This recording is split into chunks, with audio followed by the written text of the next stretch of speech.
say robocaller. And I'll go, uh-huh. Or maybe it'll say, you know, unknown.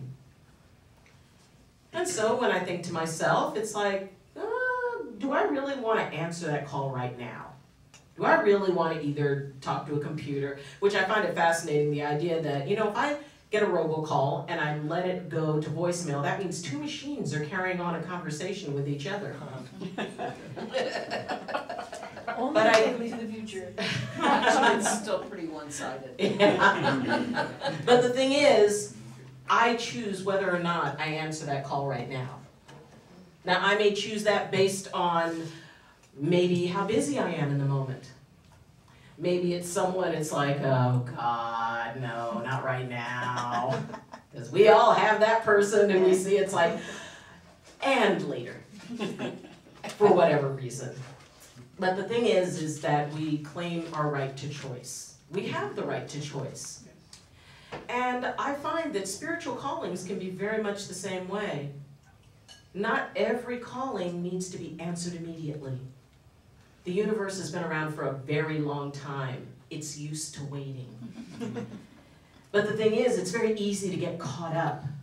It's like, oh, I've got a calling, and maybe you have a dream and you wake up and suddenly your entire life path is laid out for you, and an eagle came in the dream and told you something amazing. And yes, it's like, and I'm going to sell all my stuff and I'm moving to Calcutta. And your friends and family are going, and no. And they, you know, wisely take your car keys and your passport, and it's like, all right, we're going to give you time to calm down. You know, there was a time in the late 60s and early 70s where the phrase, I'm going to go find myself, was very popular. Oh, yeah. And often, and then sadly, it meant that people were just uprooting from their families, from their children, from their jobs, and going off to find themselves. And being one of the children who would sit with other kids who had a parent who just decided to find themselves. And that child was left alone at home without their mom or maybe without their dad. And they're thinking to themselves, wasn't I more important? Right. So the idea of answering a call is that, first off, you make sure where the call's coming from. You know, I'm not answering potential spam. But the thing is that, is it coming from something that is like in your heart, in your spirit? Is it, you know, truly that message from your guides or God? Or maybe, is it that things aren't going so well right now? Maybe you feel like you're in a rut. Maybe you feel like, you know, you're just not happy in your circumstance. And it's not so much as a calling, but an escape strategy. Because sometimes, I mean, we all reach that point. We all get to that place where you get up, you do the same thing every day, and you feel like it's so incomplete. You feel like, you know, the parade is passing you by. Maybe suddenly you realize you're 30, 40, or 50, or whatever. And wow, I don't think I've done much of anything. And suddenly there's this urgency. Okay, I got to do something. I got to work on my bucket list. I've got to, you know, I've got to make an impression on this world before I leave it. And the idea of leaving and having nothing there to really say you were here, to have made no impact, is a very scary thing for a lot of people. And I've talked to a lot of people who that's one of the main things they're afraid of, is that they're going to leave this world and no one will ever have really known that they existed. They won't have made a mark. They won't have made an impact. They won't have saved the world or saved the rainforest or saved the whales. And so there's that idea, no, I got to do something. But is that a calling? No. It's not bad. I mean, you know, if you're going to go save the whales, and, you know, I don't care if it's because, you know, you saw a potato sitting on the sidewalk and took it as a sign. I'm going to go save the whales. I mean, you know, if the whales get saved, I'm happy for whatever reason. But for you, for what it is that you are supposed to gain out of it. And yes, you can think about, what do I get out of this calling? That's okay. I have had many different types of callings. One involved jumping out of a perfectly functioning aircraft at 10,000 feet. Yeah, there were a lot of people who didn't quite agree with that, and I told even fewer. So the idea of why I did that was because it was a part of a bigger calling of me being able to connect with natural elements. And at the beginning of that year, something said, all right, you are going to have a test in each one of the elements. And in the Druid universe, there are 7 elements. Fire, water, earth, air, light, sound, and thought. Those are all elements, light, sound, and thought. So I felt that, okay, I'm going to get tested in all of them. And through that year, things happened in each and every one of those things. But the last thing that happened was, it's like, well, what's air? I mean, I breathe. Okay, maybe I'll see how long I can hold my breath. Or you know, it's like, all right, maybe I'll climb a mountain. It's like, no, you're going to jump out of an airplane. It's like, really? Really? I have a lot of those conversations where it's like, really? But, I mean, you know, as I rolled out of the plane and saw it going away and thinking to myself, wow, I hope this was a real calling. I hope this wasn't a bad idea. But it turned out not to be, and it turned out to be a wonderful thing. And I recommend that you do it at least once, which is actually an amazing experience. But the thing is that you do it because you feel called to it. Now, somebody else can give you, you know, it's like, all right, you know what? Here is your calling. You know, it's like, wow, you know, and people make very, very huge livings off telling other people, you know, it's like, all right, here's what you need to do in your life. And I think that is very cool to get ideas. But does that make it yours?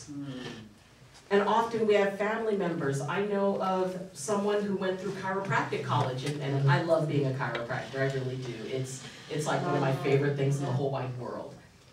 And I know that because it meant so much to me, it helped me make it through the hard times. It helped me get through school. It helped me get through my exams. I reminded myself, I don't have to do this, I get to. But not everybody's passionate about that in the same way. And this person, you know, came from a line of chiropractors, you know, had always had chiropractic, was surrounded by chiropractic, so it was just kind of assumed from the time she was young that she would be a chiropractor. And she reached the point, she graduated, and then the question came, do I really want to do this? And she would ask me about, you know, and it's like I'd share my passion, and then I'd see in her eyes, and I'd go, okay, I need to stop. Because her passion isn't mine. She needs to find her own. And when I told her, it's like, well, you can choose. And she goes, well, no, I can't. I said, who said? Well, but I already graduated. So? Nobody says you can't. Nobody says you can't. Follow what it is that is in your heart. Because if you walk down a path, especially one that's very challenging because, you know, it's the family lineage, or because people tell you you're great at it, but it's not yours. Find what's yours. Also, you know, when it comes to guidance, because usually it's about guidance, and you know, a spirit or an eagle or a badger or whatever it is came and told me that this is what I need to do. And you know, I participate in many Native American traditions and African traditions, and you know, a lot of indigenous type of stuff. So the idea of guides and guidance is very, very powerful. And I created some rules for my guides. First off, the first question, if I have a guide come and tell me, you know, you have got to do this. First off, does that guide acknowledge that I have the right to choose? Does that guide understand that they are bringing me information, but they have no power over me? Second, Does that guide acknowledge the higher power that I acknowledge? Because hey, if you're not, down with the one who guides me, you're going to voicemail. I'm probably not going to return that call. That is an unsolicited sales call. And third, is this something that will take me to another level? Is this something that will help me become more the person I want to be? Does it serve? I want to be in service. So does this allow me to do that? And once I get through those questions, and if, it's like, yeah, it's like, all right, now we talk. What you got? What you got in mind? And, at one point it was, well, you need to go to a small village in the Brazilian rainforest, and, you're going to go there and spend a couple of weeks, and you're going to have a lot of experiences there. So I said, okay. I feel I agree with that calling. Granted, I did not have the money to go, and I didn't know anybody going. And so someone who I worked with said, well, there's a group that I'm associated with, or I was associated with, and he says, well, the leader of the group used to go to Brazil. I don't know if she's going anytime soon, so why don't you call her? Well, I called her, and she said, yeah, we're going, and in fact, we're going at the end of the month, so we need your deposit in 1 week. So I needed $3,000 in 7 days. Wow. Did I have that? No. So I'm like, okay, I'll call you at the end of the week. So I went back to those spirits and those guides, and I went back to the consciousness that I call Creator, and say, you know what, Creator, I know this all comes from you. And if I'm really meant to do this, if this is really what I'm supposed to do, if this is really that calling and invitation from you, I'm going to need some help. I'm going to need $3,000. I'm going to need it within 7 days. And it cannot come from any source that I have already budgeted for. And so it's like, okay, see you in a week. The next day I got a call from 2 separate insurance companies that I had done the work for car accident victims, and they had been, of course, delaying paying me. They both called the same day and said, we want to apologize for the delay, and we're sending you out your checks. So within 2 days, I had 2 checks that totaled $2,900. Wow. I'm thinking, close enough. So I went out to lunch with a friend of mine who was a part of that community, and I was mentioning, yeah, I'm gonna go to Mapia, and I'm gonna be able to do this. And so we're talking, and she started getting kind of fidgety. And I said, what's going on? And she said, this is gonna sound crazy, and I don't know why I'm doing it. She pulled out her checkbook, and she wrote me a check for exactly $100. Whoa. Wow. So I told her about what happened, and we both got the chills, and then we had some ice cream and felt better. So it's like sometimes when you get those spiritual willies, it's like, I need French fries. For me, bacon. But then a few years later, I ended up getting a calling to Africa, to go to Ghana. That a meteorite had landed, and when meteorites land in a particular way or with particular spiritual significance, they bring all the medicine men in the area and they do a ceremony. And it was primarily men, and they do a ceremony for 3 days to decide who, they call them thunderstones, who that thunderstone is meant to work with. And my niece had met a young man who was from Ghana, and she'd gone there on a college trip. And so they fell in love when she got malaria, and she was fine, but she came home with a fiance. So he worked with a lot of medicine men, and his brother did. Well, he got a call from Ghana from his brother saying that I had to come to Ghana because when they did the ceremony, Spirit said it was meant for the new aunt of Akeem. Wow. And so it's like, okay. So there I go. It's like, okay, Spirit, Remember me? You know, Brazil? I'm gonna need some help for this one, you know, I'm gotta go to Ghana. It took me 2 years to get to Ghana. Because it was like, no, you can handle this one. Go ahead, you can handle it. So I had to work it out myself. I had to save up, I had to budget my money, and it was still okay. It was an amazing trip, and if anybody wants to see the meteorite, I've got it in my office, so you know you can see it. But the thing is that, you know, I got the calling, but sometimes the calling says, and you got some work to do. Because part of your benefit from this calling is what you gain by doing the work to get it and to make it happen. Because sometimes we do have to work for things. Not everything is meant to come easy. I mean, every once in a while we all get thrown that, you know, cosmic bone and it's like, okay, this is kind of laid out. But most of the time, the things that we value the most are the things that we had to work for, the things that we had to figure out. The things that one day, when we're talking to somebody else, that we're gonna teach somebody else, it's like, okay, you want to accomplish this? You know, roll up your sleeves, there's some work to do, but you can do this, and here's how. Because for me, the main part of a calling is to teach other people how to answer it in their way. And to recognize, you know, maybe whether or not it's a calling, it's a desire for an escape, it's someone else's dream for you. And, you know, when we talk about guides, and, you know, and I mentioned that I question mine. Well, there's a good reason I question.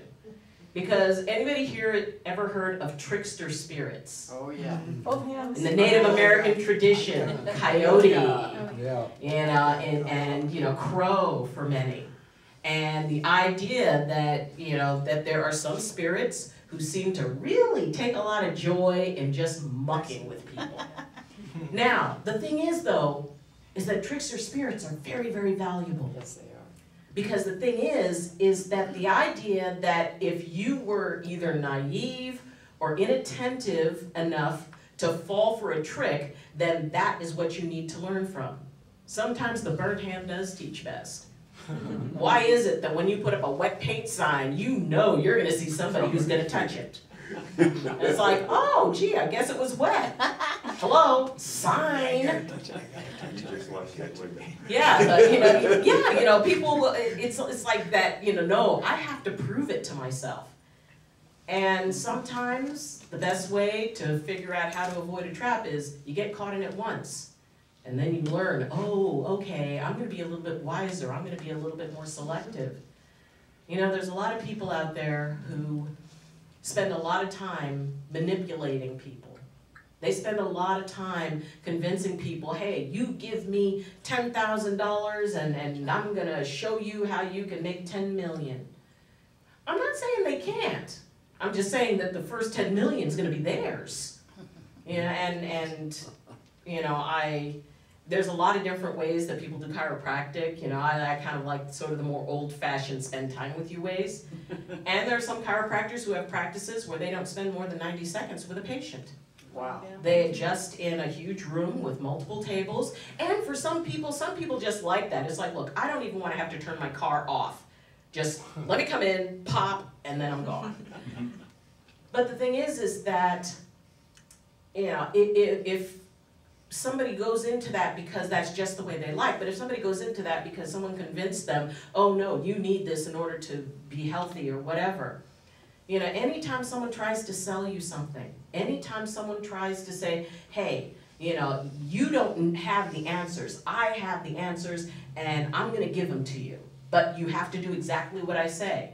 It's like, sorry, I don't deal well with that. Autonomy is the greatest gift. In my feeling is that the greatest gift that God ever gave us was autonomy. Our right to choose. Not just choose what makes other people happy, not just choose what, you know, our peer groups say, but no, what's right in here? What's right in here? To me, there's a reason that the third eye, the intuitive spot, is in a direct line with the corpus callosum, which is the place where the left brain and right brain meet. Because we need both sides of that to make our choices. to decide. It's like, okay, you know what, maybe I am gonna go to Calcutta, but who's gonna feed my goldfish? How is my rent gonna be paid? Do I have it set up so that I can go there and focus on what I wanna focus on and not worry about the loose ends that I left or that's gonna come back and, bite me in the keister when I get back, because I won't have a place to live and my goldfish will be belly up. Consider, because the calling will wait. You don't have to rush off and do things now. You can be able to set up, it's like, you know what? I'm gonna set up a plan where I'm gonna do this and that will make it so that I can have this event. I can have this experience and not have to worry about it. Or you take time to go, is this an impulse? Like I said, is this a choice that I will make tomorrow? Is this a choice that I would want someone I love to make? How would I feel if my most beloved person said, well, I'm going to Calcutta, or I'm going to England, or I'm going to somewhere else? Question, what about me? What about us? What about our family? There's that place where we take care of ourselves. There's that place of self-care where we need to be authentic. And that needs to balance with our responsibilities.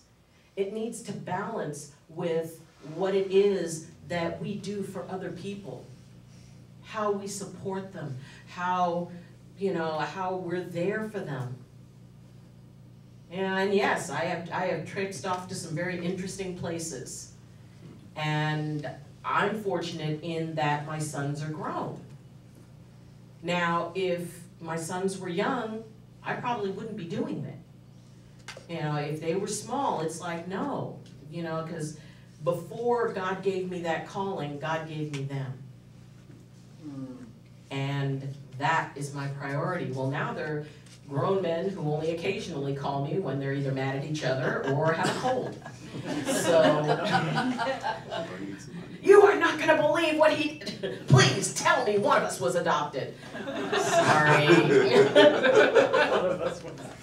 Or once, he called me from the grocery store, Mom, I'm sick. What did you do for me? Where's the medicine? What? It's like, okay, calm down. It's like, go to the baby aisle, get the Vicks Vapor Rub. What's that? Just take the lid off, smell it. It's menthol, pretty good. But other than that, they're grown. My mom always told me two things. One, they grow and they go. And two, God only loaned them to you. They've got their own lives. And so I encourage them to live them. And at the point in my life now where I find that I'm no longer married and everything fell into place for me to be able to live the life I wanted. I live in a small cabin surrounded by trees in the woods near a river. I go to sleep every night hearing the river just going by and hearing the wind through the trees and listening to the animals at night scurrying around. And the skunks. Yeah, they're fun. But for some reason, skunks have decided that underneath my cabin is the perfect place for romance. It's like, oh God, the smells. It's like, fine, we'll put on some Barry White, you do what you need to do. And, just leave a tip for housekeeping when you go, okay? But the idea that I opened myself up to the possibility, because in order to get that, I had to give up something. I had to let go of an attachment to a home that I could no longer afford to keep. And that was very traumatic for me. But I trusted that there was something more. I trusted that there was something else. And whether or not Creator decides to